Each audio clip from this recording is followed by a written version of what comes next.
राजा हमको बार बानी, कैसे कहीं जानू हम तोहार बानी। झूठों के परेशान करता रहो, अरे ऐसे मत बोला हो।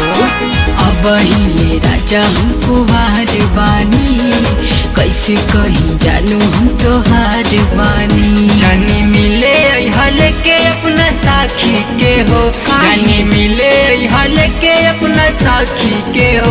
काहे नखरा करेलू रानी देखी के हो, काहे नखरा करेलू रानी देखी के हो, काहे नखरा करेलू रानी।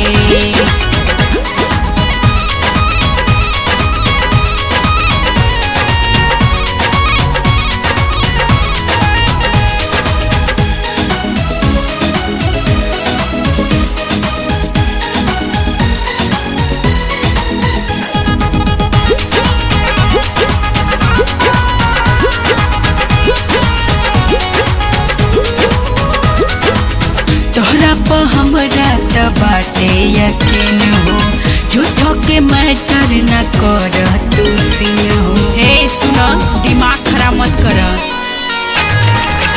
ऐसे न रानी तू हमरा से कहा, कुछ न होई तू धीरे धारा। अच्छा मजा पा जैबू चखना के चाखी के जा हो, जा। मजा पा जैबू चखना के चाखी के हो। काहे नखरा करेलू रानी देखी के हो, काहे नखरा करेलू रानी देखी के हो, काहे नखरा करेलू रानी। मत ना करी।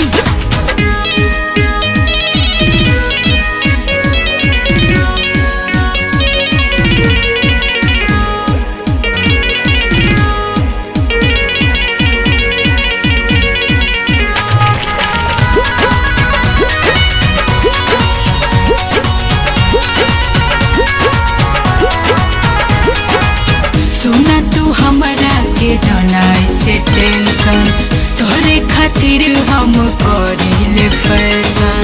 सारा सजल धजल बेकार कर दिलो।